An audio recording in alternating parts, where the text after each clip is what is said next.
Radio Oración Internacional presenta a todos ustedes Tiempo de Predicación a cargo del pastor Eduardo Gutiérrez.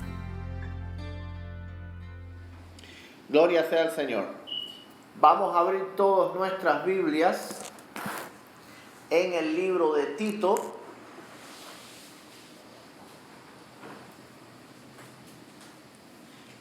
Capítulo 2.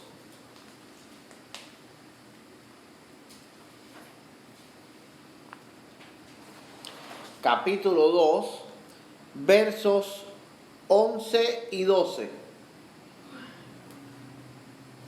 11 and 12.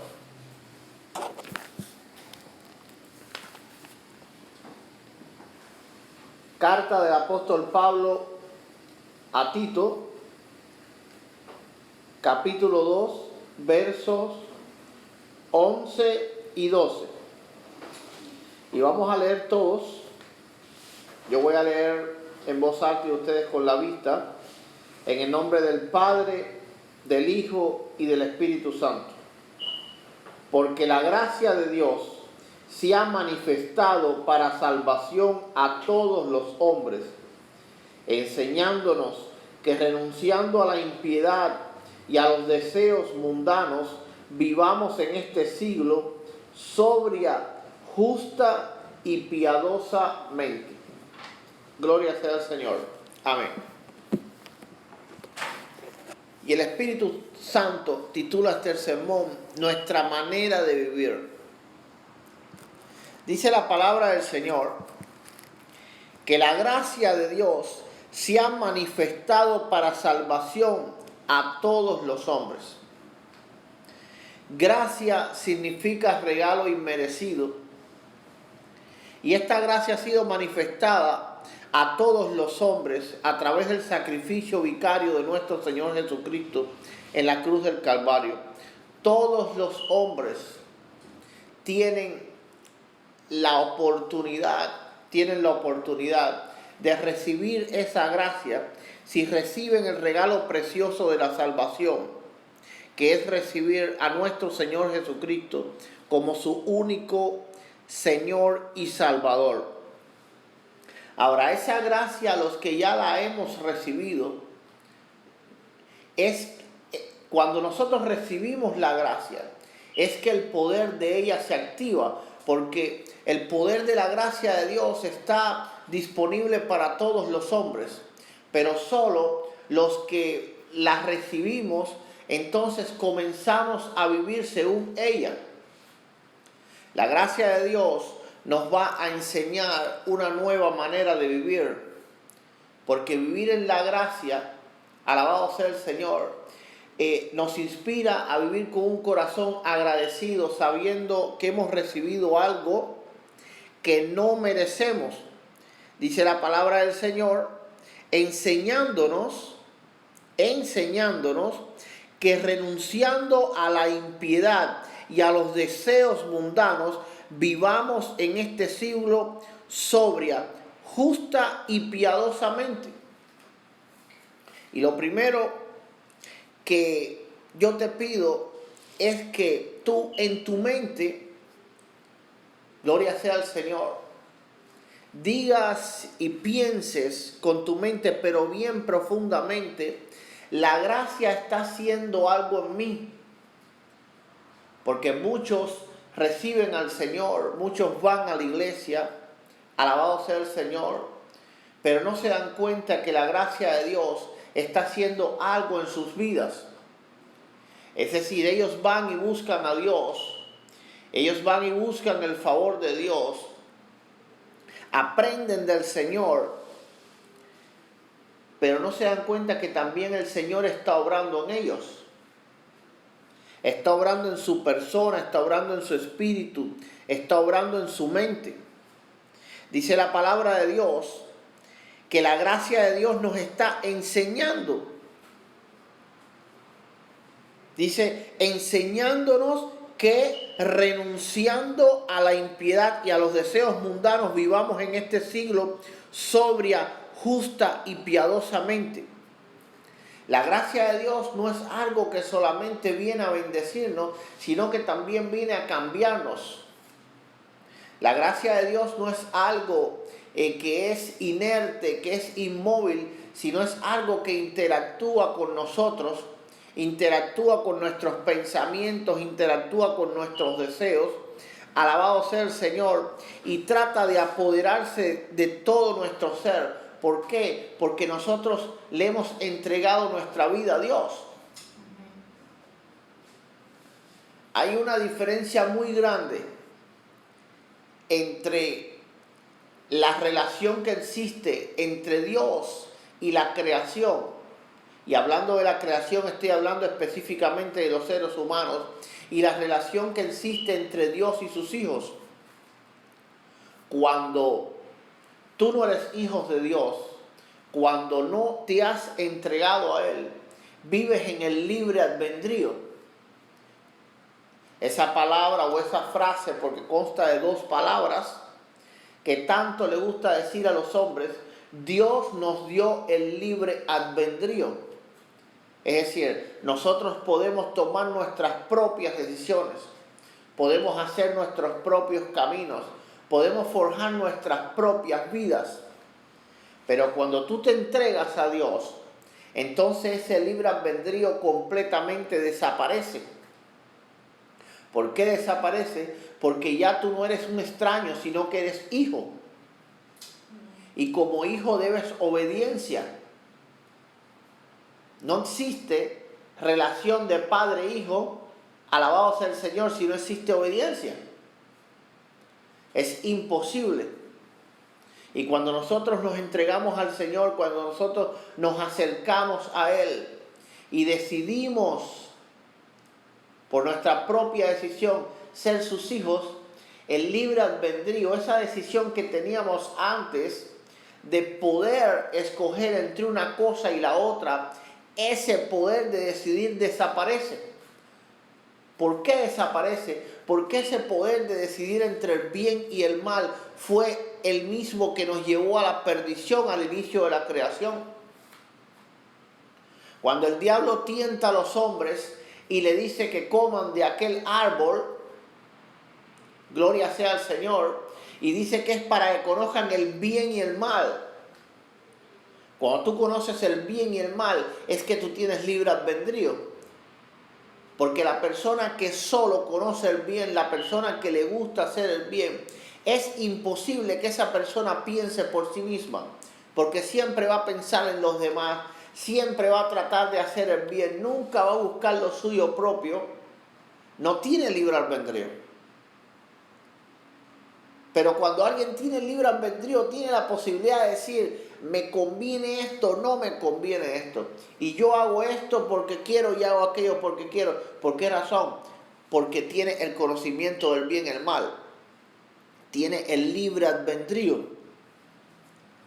Pero cuando uno quiere dejar de pertenecer a esa gran muchedumbre que va hacia la perdición, esa gran muchedumbre que vive en el pecado, que vive alejado de Dios, que vive apartado de la gracia del Señor, que va hacia la perdición, va hacia el infierno. Entonces nosotros debemos de saber que conjuntamente con entregarnos a Dios, perdemos ese libre albedrío, porque ese libre albedrío fue lo que nos hizo apartarnos de Él. ¿Qué nos apartó de Dios? Conocer el bien y el mal. Poder decidir, pero no poder decidir entre lo bueno y lo bueno. Porque Dios no quiere tener robots. Gloria sea al Señor. Amén. Dios quiere que nuestra capacidad de decisión sea entre lo bueno y lo bueno.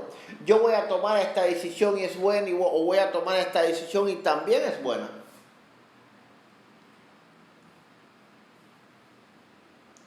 Es decir, yo no voy a hacer cosas por mí mismo simplemente porque yo quiero hacerlas, sino que yo las voy a hacer porque esas cosas son positivas. Las voy a hacer porque esas cosas ayudan a otros, porque esas cosas me ayudan a mí mismo, ayudan a mi familia. Es decir, yo voy a hacer cosas porque son buenas y no simplemente porque yo quiero hacerlas.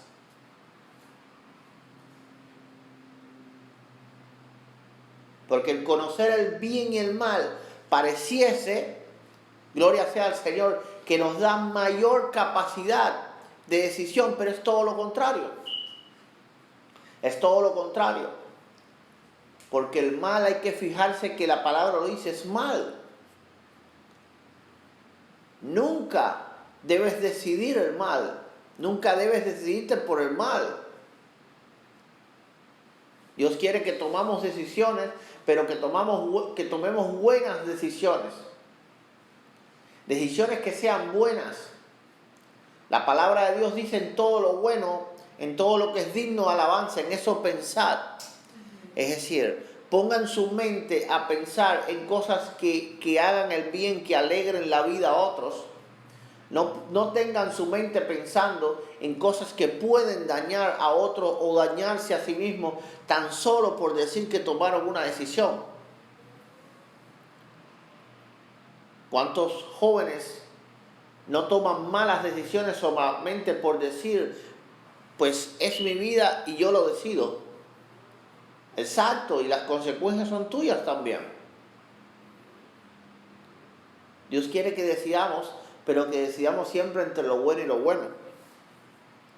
Entonces la gracia de Dios no viene tan solo a bendecirnos, viene a apoderarse de nuestras vidas, viene a cambiarnos, viene a transformarnos, viene a hacer de nosotros un hombre nuevo. El Señor le decía a Nicodemo, de cierto te digo, y Nicodemo es un hombre que aparece en la Biblia, que era un maestro en Israel, es decir, era un hombre que era muy conocedor de las cosas de Dios, y se acerca al Señor porque tenía deseos de ser salvo, y el Señor le dice, Nicodemo, de cierto te digo que si no nacieres de nuevo, no verás el reino de Dios. No verás el reino de Dios. ¿Por qué no verás el reino de Dios? Porque la salvación no es algo tan solo para tú recibirla, es algo para que también te cambie, es algo para que te transforme, es algo para que haga de ti una nueva vida. Eso se llama nacer de nuevo. No puedes ser salvo siendo el mismo. No puedes ser salvo siendo el mismo. Porque Dios no salva al viejo hombre. Es decir, Dios no salva al hombre que piensa cosas malas. Dios salva a la persona, pero esa persona la convierte en otro hombre.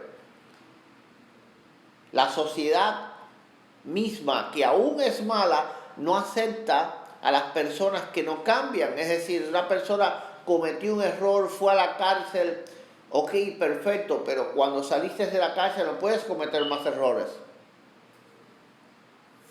No puedes seguir cometiendo errores.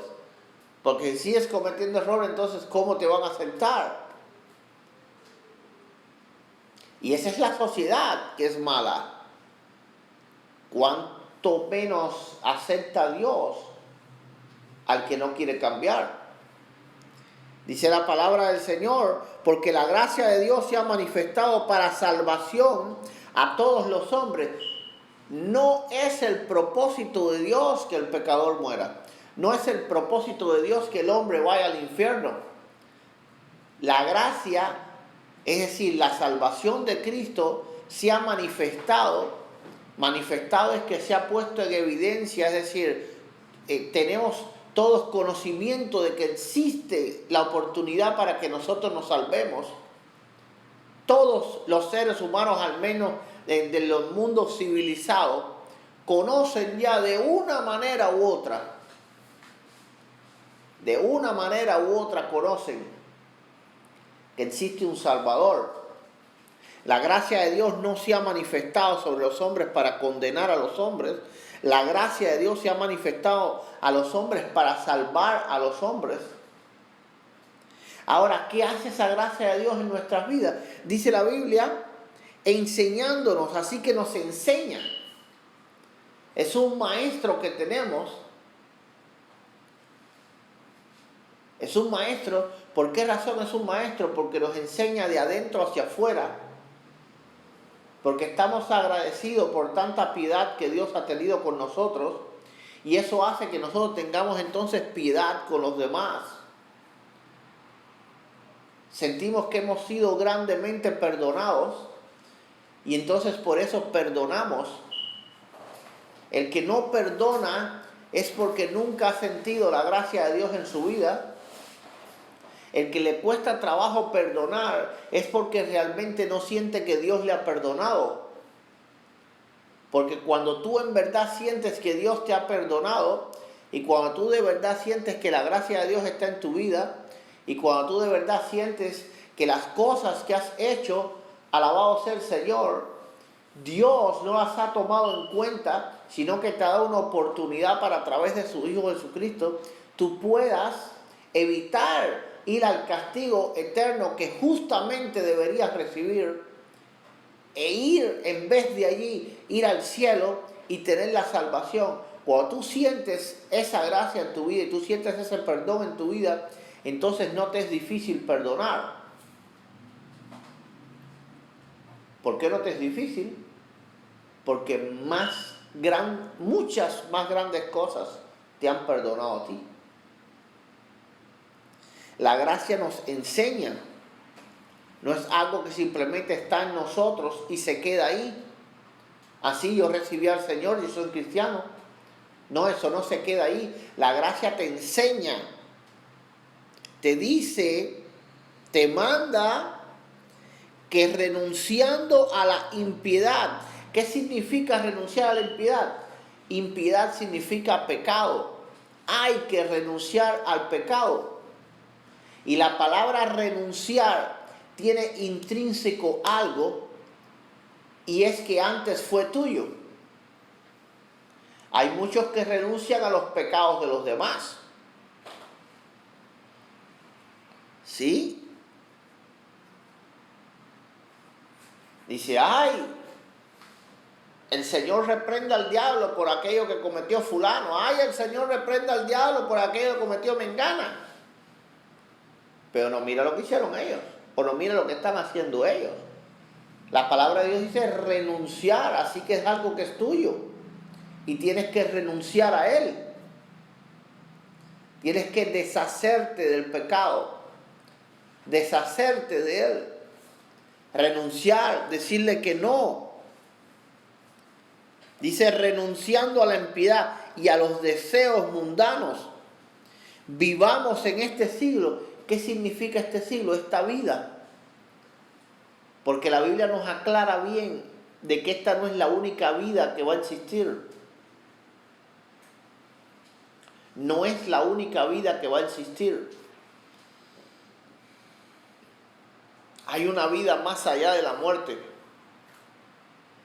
Dios va a llamar a juicio a todos los seres humanos. A todos, desde el más chiquito hasta el más grande. Desde el más rico hasta el más pobre. Los va a llamar a juicio. Como mismo, antes de que nosotros naciéramos, no conocíamos la vida. Como mismo ahora en este momento que estamos vivos, no conocemos el juicio. Pero un día estaremos delante de Dios. Así como un día abrimos los ojos a este mundo. En caso de que preexistiéramos, es decir, que nosotros existiéramos antes de haber vivido, pues si alguien nos decía, imagínate que estuviéramos nosotros, no sé, en otro mundo paralelo, alguien nos decía, oye, van a nacer de una mujer, y va a decir, eso es una locura, ¿cómo yo voy a nacer de una mujer? ¿Y cómo va a ocurrir el milagro de la vida? Pero aquí estamos. Aquí estamos. Gloria sea al Señor. Y un día vamos a estar delante de la presencia de Dios. Dice enseñándonos que renunciando a la impiedad y a los deseos mundanos, vivamos en este siglo, es decir, en esta vida, sobria. ¿Qué significa sobria? Sobrio significa lo contrario de ebrio. Ebrio significa borracho. No está diciendo la palabra simplemente que no nos emborrachemos, sino que el borracho, ¿qué es lo que pierde? La cabeza. Cuando alguien está borracho, ¿qué pierde? La cabeza. Es decir, no sabe lo que hace, lo mismo ofende, lo mismo hace esto, hace lo otro, no sabe, está borracho.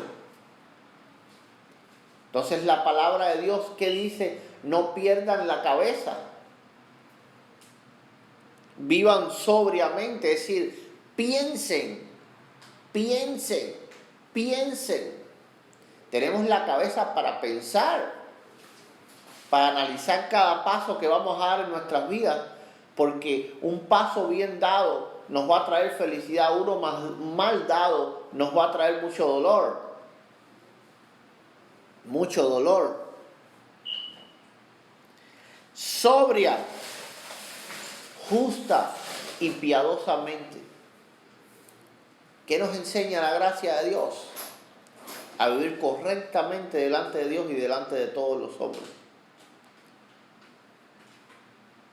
Debemos, como hijos de Dios, de renunciar al libre albedrío. Debemos, como hijos de Dios, de renunciar al pecado. Debemos, como hijos de Dios, vivir sobria, justa y piadosamente. Eso es lo que el amor de Dios quiere hacer en nuestras vidas. El amor de Dios entra a nuestras vidas, ¿para qué? Para cambiarnos, para que no seamos la persona que nacimos, sino que seamos un nuevo hombre. Seamos un nuevo hombre para que así podamos entonces acceder al regalo de la salvación. La salvación consta de varias partes. Y la primera es recibir al Señor, pero la segunda es permitir ser transformados.